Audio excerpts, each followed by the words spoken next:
I don't know everything about the house at the end of the drive. It is a movie. Now, this isn't the movie. This is a documentary of Michael Scott. But he's interviewing and I'm listening to it. This house is supposedly haunted. It has different levels. They're going to like a lower level. They go into this one room that has an incline ceiling. It looks almost kind of like a closet. That's his dog. I mean, it could have been down that hallway there. Jordan Lyon's done a vlog here, Grim Life Collective. This is Michael Scott. I believe Adam the Woo's been there. I'll have to double check on that, but this is a very strange house on Cielo Drive that's supposedly haunted. Here is the vlog. I do vlog. I cover vlogs as well. Let me see if I can find it. Here. This is we all kind of work together on some of these things. Here is the titling. I'm still trying to get Grace, aka Werevlog, lifted off with Christoph Waltz. I don't know if he's not responding. Who knows where it is. It's a 1969-2024 tragedy and haunting in Benedict Canyon. Are you okay, sweetie? She's got a hairball. So that's that. That's Michael Scott's covering. We're working on the desk, so we're good with Grace, aka Werevlog. We're going to switch over to the play, which is theater. And eventually we're going to do about 30 minutes a night of just typing up this play right here, which is it's a play called and it's about Linda and I. I still have to finalize an ending. Put it right there. Okay. I asked Linda, she said, "You moved it, sweetie?" Okay, she moved this stuff. This is Kitty's area, she claims, so we're not gonna be able to put this little collection there. But we will find a little place for it. I found a place for it. So we have the bootleg copies. What kind of collectors? Sam Shepard was too. Sam Shepard was a collector too, so was everybody else. And then there it is. East, West, Yes I'm Blind, and Ouija board. This is the cursed one here. It moves on its own. I see. There's the barcode.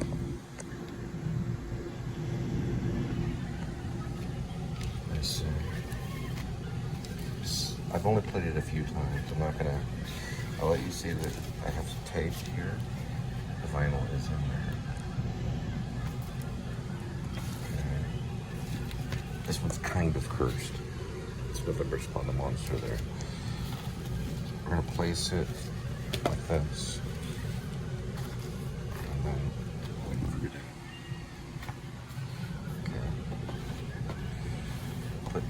Okay. I sincerely apologize, Dylan. We're putting Dylan. Hang on. Over here.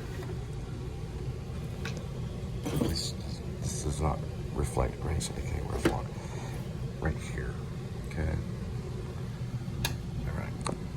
This is the room. It's kind of like offshoot. I don't know if it's below or I think it's on some level, but he's got footage of it. It's there's been shaman and stuff.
oven in there. It's like it's on one of the levels of the house. I don't know what level it is.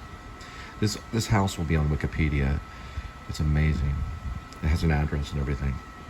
So a house at the end of the drive deals with time travel. The time travel movie, but it's horror. They go back in time to July 29th of 1969, before the Tate murder, which happened on August 8th through August 9th. I'll have to find out on the Tate murder. Quentin Tarantino knows all this stuff. But anyway, the time travel movie is a horror movie, and they're like two sets of couples that go in, and the guy tries to scare them, and all this weird stuff happens. He explains it all, and then Michael Scott basically simplifies it with his genius. They really go back in time to July 29th, 1969, which isn't exactly my birthday, but it's very close. The July 29th part is my birthday, though. Very strange. May have to vlog this guy. Looks like Joe Pesci right here. All right, this is some of our artwork. I drew this for my kids. Linda drew that. I really love Linda's work. This one's mine. It's for my son. And I put a message on the back too. It says, "Merry Christmas. Love, Cole Spivey, your dad." I probably put a date. Let me put a cross on there. I just put 2022 AD. I did it a few years ago. Oh, in December. I did it in December. For Christmas time. Probably around Christmas time. And then we've got some stuff scattered here. You did this one. It's kind of like an early Pollock or something. It really is interesting. Linda did this. Well, Pollock did not start off as a drip painter. Pollock started off doing this kind of stuff. He got his drip painting way later. This is interesting. This is something that I take advantage of too in some of my paintings. I have two different type of paintings that are similar to this. One I'm selling for $20,000. The other one I'm selling, let's see it real quick. I'll show you. I think it's like $30,000 or $40,000. I did it in the 90s. Let me grab it real quick. All right, these are mine. So, Brain, I gave away at a Goodwill. Hell Cup is not to be found. I don't know where Hell Cup went. This one is called Heart Underwater. It's in between $20,000 to $40,000. It's Heart Underwater. It was done in 1995. Circa 1995. That's about $20,000 to $30,000. This is, I think I nicknamed it Fish. It does have a little damage right here. Well, it can be repaired. Fish. I did in 1990 to 95. It was done in 95. But it's called Fish. This one's 60,000. No more, not a penny less. This one I might not sell. It's called Vanity Faces. It does have foil, Vanity Faces, or Face Pedestal, or Hell. It's circa 90s. It's done in 1995. They're all done relatively in the same year. This one, I could let it go for 60 or 70,000. So we're looking at 150,000 for all three or so. I'd have to talk to whoever. It does have detail. One of the things that I noticed about Linda and I is this part here and this part here. If you'll see Linda's painting, I don't know what she's selling it for. This is Linda's.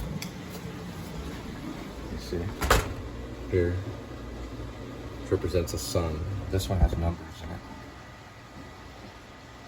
See the numbers in it right here. This is Linda's. I don't know. I'd have to ask her how much she want to give away for it. And this one I'm not selling right here. That one's for my son. Okay? So I just wanted to throw that out to art dealers.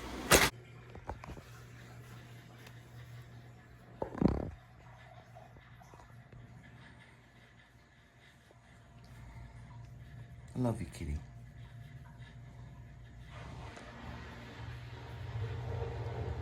I do love you.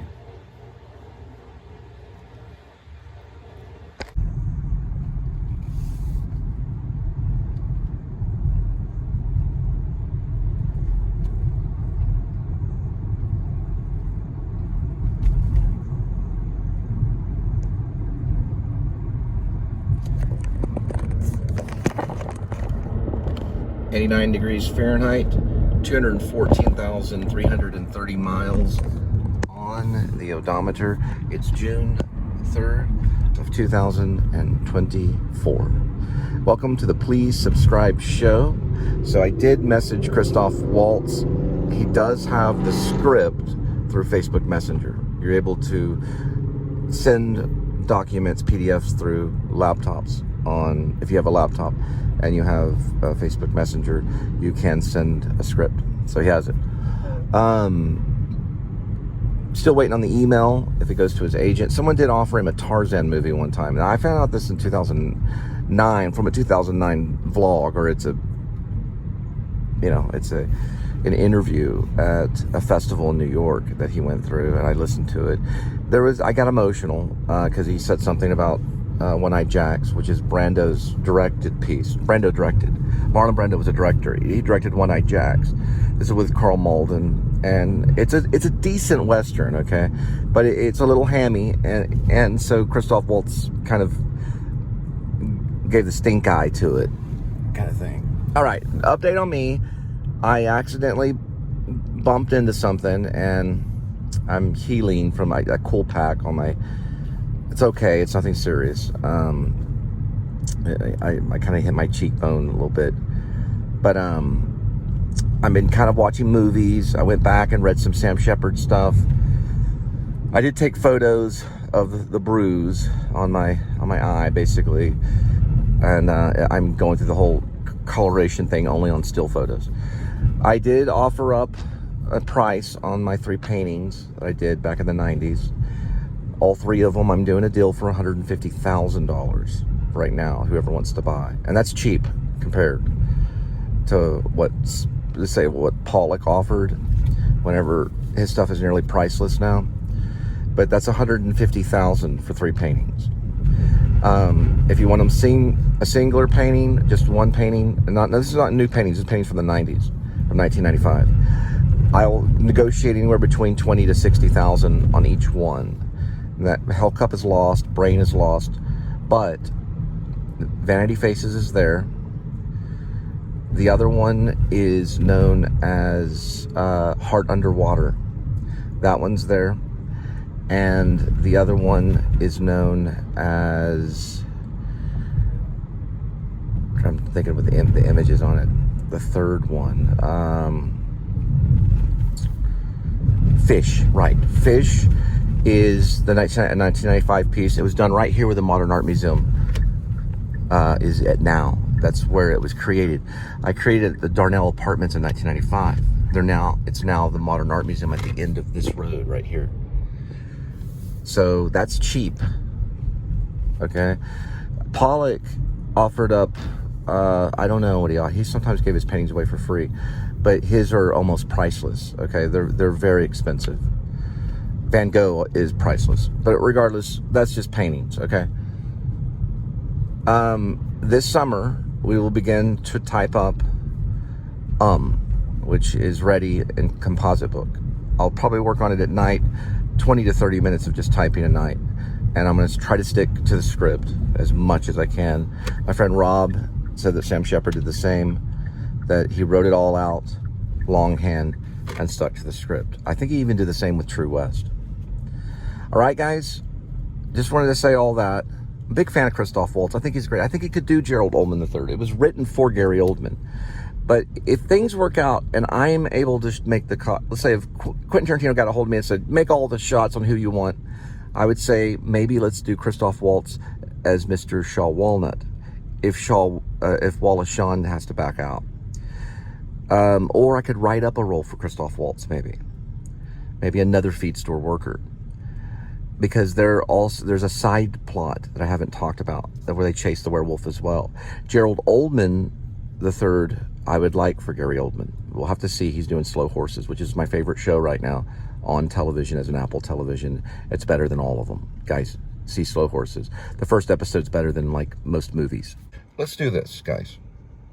Let's see if Wallace Shawn can do it. This is for Shaw Walnut. It was written for him. Let's give him a helper. That helper will be, if Christoph Waltz wants it, I will work with Christoph Waltz on dialogue. I know we worked with the master. He can improv probably gypsy stuff. So they have three. The Tim Berry was written for Jim Carrey. So you have three guys that work kind of like in this feed store. Think of the Three Stooges kind of thing. And they all know about the werewolf. Okay. So I can just do side notes. I can write this stuff up like super quick. And just him being a helper, you know, fetching him stuff and blah, blah, blah. And maybe they have a conversation about werewolves. And there'd be like a moment, think of Robert Shaw in Jaws with Schreider and, I don't know, what's the other dude? Richard Dreyfuss. And they all three are sitting and having a drink. We'll get some kind of scene like that. And I've pictured this several times. And in the darkness, there's maybe a candle or something, or maybe a lamp, and they're talking about this sighting, this werewolf sighting, and it's like a real sighting. And so Wallace Shawn could work with Christoph Waltz and maybe Jim Carrey, because Tim Berry is in the feed store as well, and they're in the back of the feed store. Also think of Terminal. It's in Terminal too. If you look at Tom Hanks, they're playing cards. So maybe they can be doing something. Maybe sipping on something, wine or something, and then they're talking. It's like dinner with Andre or something. Some kind of scene like that. The new character's name is Christopher T. Gellert. Gellert means taught in German. He could have a German accent. It could be Christoph Waltz. He helps Wallace Shawn, basically Mr. Shaw Walnut, and Tim Berry. They're sitting in the back room around boxes talking about a werewolf sighting. It comes from Christopher T. Gellert, hopefully Christoph Waltz. It needs to be written probably by a John Milius that likes to make fun of egg rolls. Got it? Okay. I'll wait probably until production, and we'll go from there.